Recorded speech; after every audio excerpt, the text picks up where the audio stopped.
Humanity, Season 2, Episode 2, The Dagger That Cuts Us.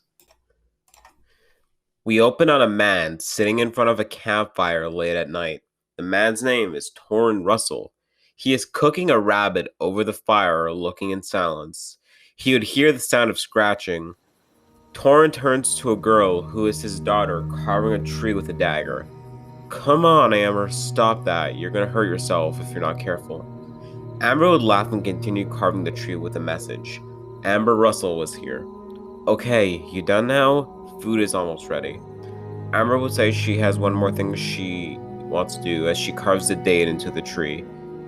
As she's finished, the dagger would slightly cut her finger and she would grunt. Fuck!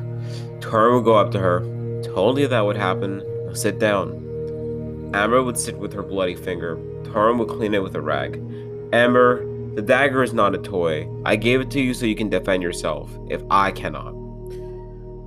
She will look at him and say that she's sorry, but she's just tired of just moving around all the time. It's just walk for a day and set up camp in the woods.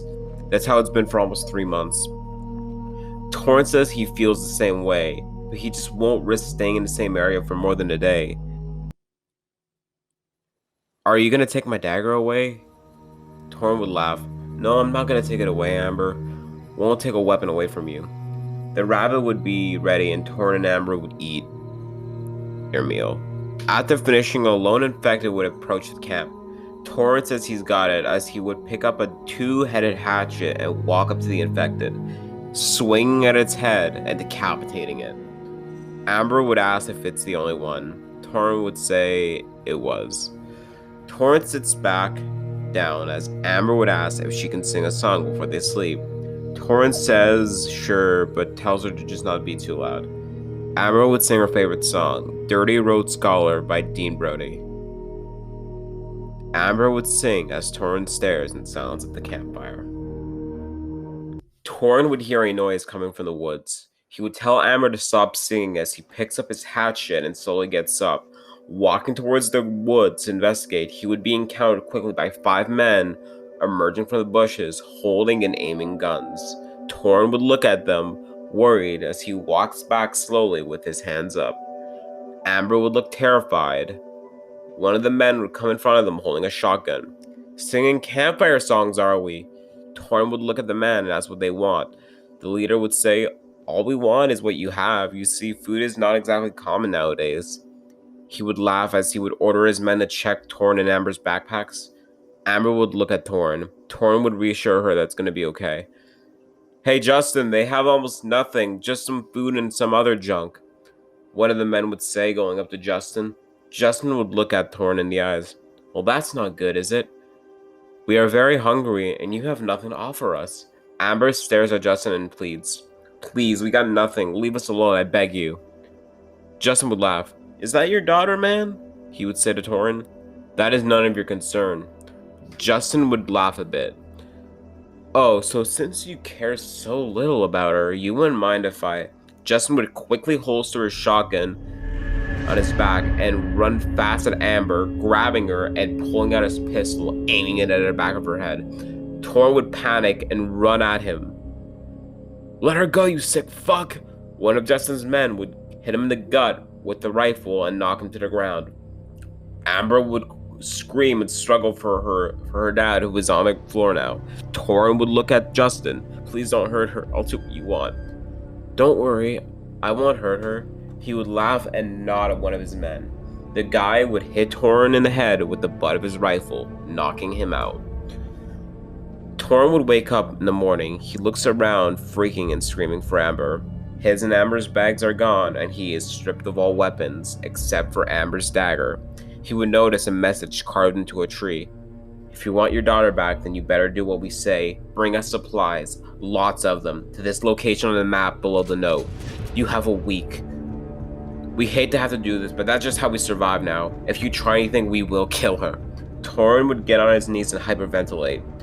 After calming down, he would pick up the map and see a bar marked on it a few miles from his current location. He would lower it and clench the dagger and turn to look at the message Amber had marked in the tree the night before.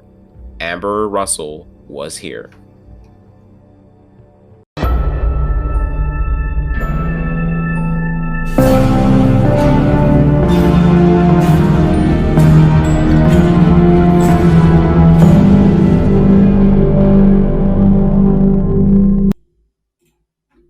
Alex and Kelly drive up to a small house in the neighborhood.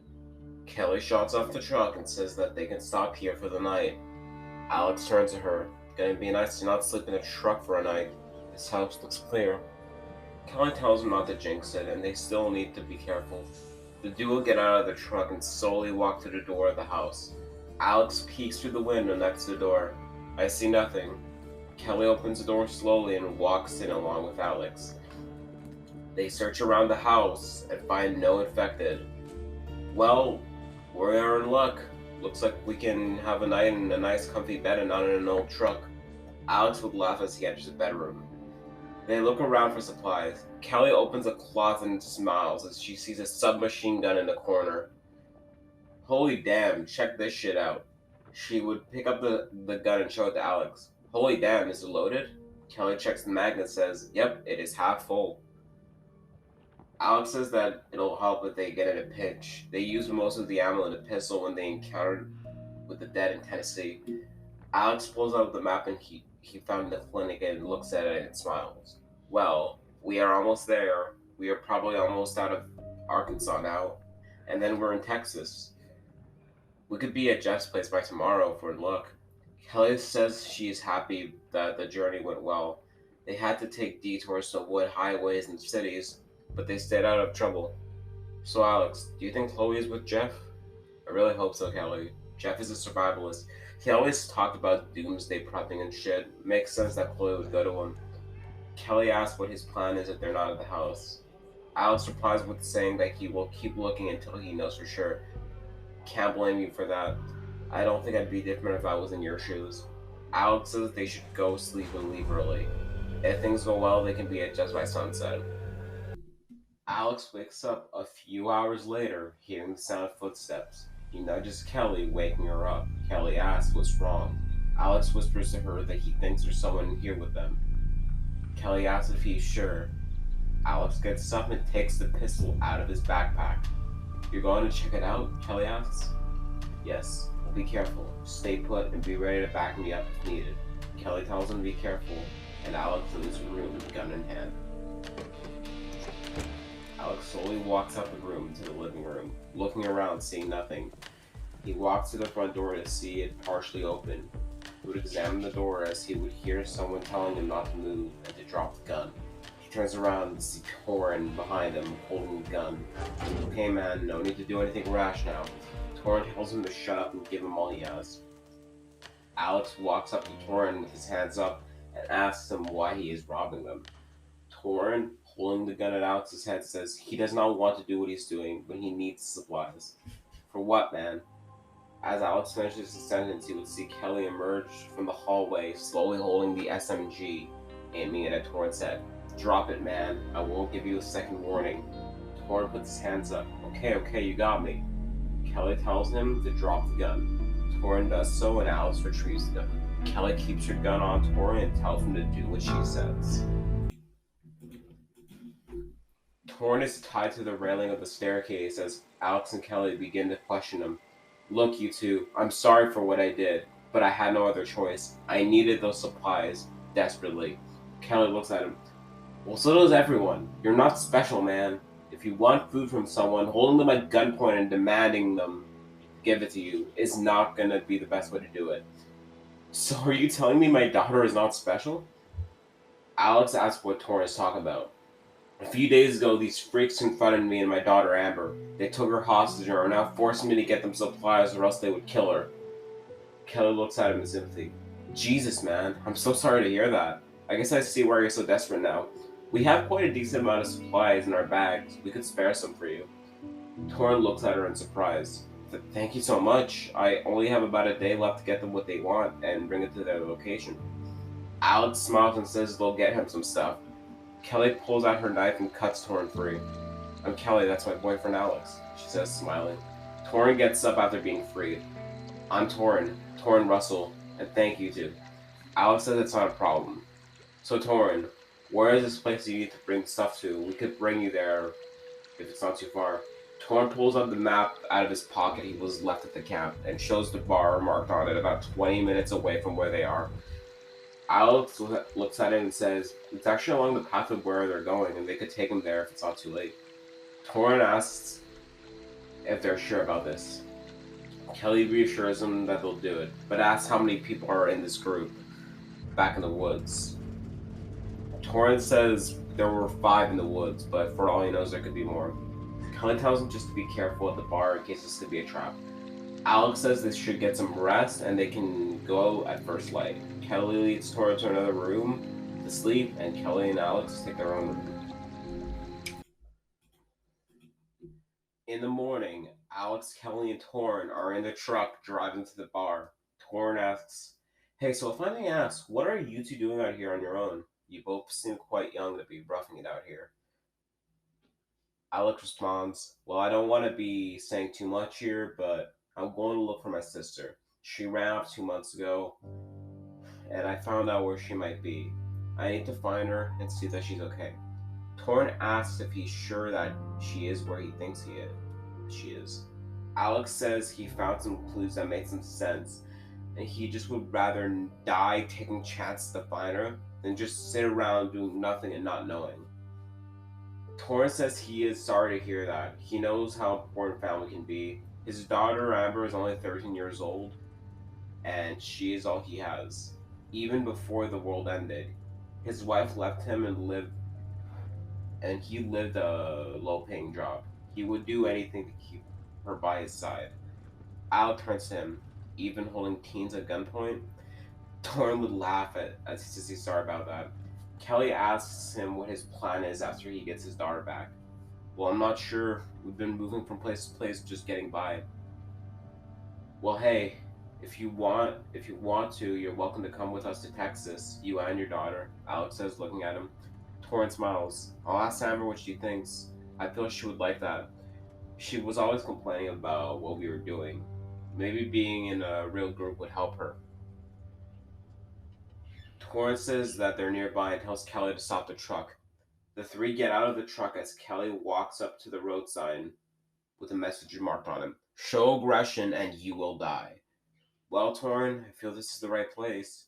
Torin says he should go in alone as Kelly and Alex give him the supplies to bring. Kelly says they'll wait here and bring him and Amber to safety after. Torin thanks him as he gets ready to leave. Kelly tells him to wait as she pulls out the handgun he had the night before. She says she can't let him go in there unarmed and hands it to him. Torin thanks him again and walks off as Alex and Kelly wish him luck. Kelly turns to Alex and says they should gas up the truck while they wait for him to return. Alex agrees as he grabs the gas can and begins filling the gas tank. Kelly leans back on the truck.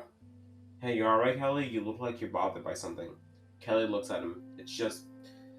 Torin mentioned his wife left, and his daughter only had him. I feel that. I grew up without a mom, too. My father was all I had. I might not know his daughter, but I can relate to that. Even to Torin, I can. My father having to raise me all on his own, it's just... It makes me feel that pain again, you know?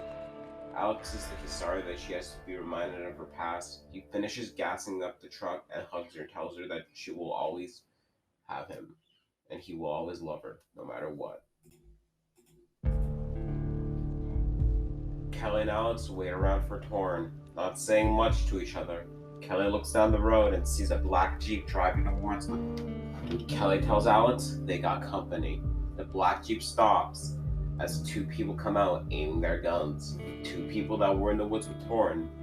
Alex says that they're just waiting on someone and they don't want any trouble. One of the men tells him to shut up and that they are coming with them. Alex and Kelly are stripped of their guns and forced into the Jeep. One of the men tells him to not say a word as they are driven up to a small bar and told to get out of the car and walk inside. Torin is in there with the bar with Justin holding the supplies. Hey Justin, we got these 2 down the road. Pretty sure they're with this guy. Justin looks at Alex and Kelly. Oh really, Torin? Were you planning an attack or something? Torin says he was not and just begs to have his daughter back. He got what he wanted, now just do his end of the deal. Justin looks at one of his men and says, "Bring the girl." The man leaves into the back area. Alex steps up. "Listen, man, just take what we have and let everyone go." Justin would not respond. Torrin would stand up and smile as he was about to see Amber again. The man Justin sent out returns and brings Amber with him, who has her hands tied. She looks at Torrin and smiles. "Dad?" Torrin smiles again and gets ready to walk up to her, but one of Justin's men stops him. Justin says he checked the supplies and there's not really enough in there. Kelly says that it's almost all they have and says to just hand over the girl and they won't see each other anymore. Justin laughs and says, "That ain't good enough." Amber looks scared as Torrin just begs for this to stop. Justin looks at Torrin and pulls out his pistol. "I warned you." He aims the pistol and fires and shoots Amber in the stomach. Amber drops to the ground, starting to bleed out as Justin laughs. Torrin stares in distraught as Alex and Kelly try to process what just happened. Torrin pulls out his gun as he shoots multiple times in rage as he runs for cover, shooting Justin in the arm and killing another one of his men. Alex and Kelly quickly run to cover as they begin to be shot at by Justin and his men. Alex and Kelly hide behind the counter of the bar. Alex peeks to see Torrin, who is enraged, shooting at Justin's men. "I will kill every last one of you!" One of Justin's men quickly walks towards the bar counter and walks around to get to Alex and Kelly. As the man enters the opening of the counter, Kelly takes action and kicks the man in the foot, making him fall to the ground and drop his gun. Kelly grabs the pistol he dropped and lifts to the man's head. Wait! The man says, begging, before Kelly fires 3 shots into the man's head, killing him. Kelly tells Alex to grab the guy's other gun. Alex does. Torrin continues firing at Justin's men. Him and the remaining 2 men. Justin would taunt him. "Hey, why don't you go cheer on your little girl, buddy?" Torrin gets even more enraged as he breaks cover and fires at the men, killing another one of Justin's men. Kelly looks and sees Amber on the floor, still clenching onto life. Kelly looks at Alex and tells him to cover her.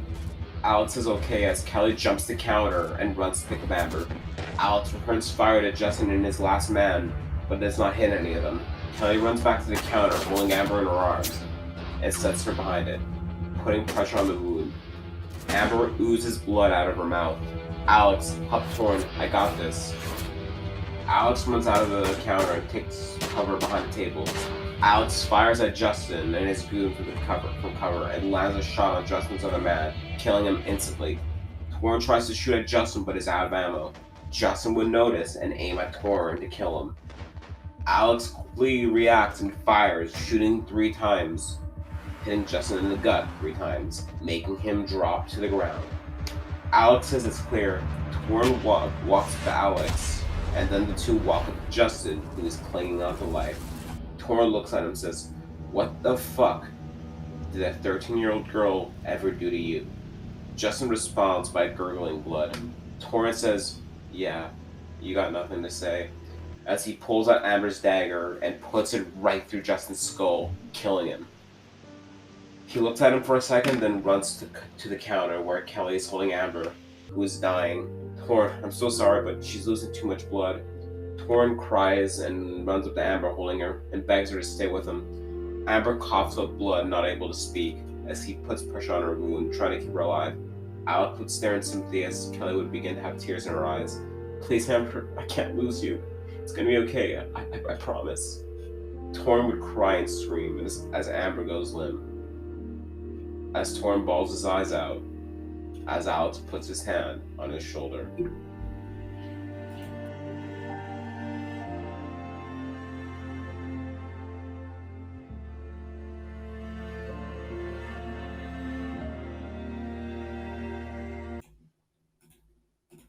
Later that day, Alex, Kelly, and Torrin are standing in front of a tree where they buried Amber.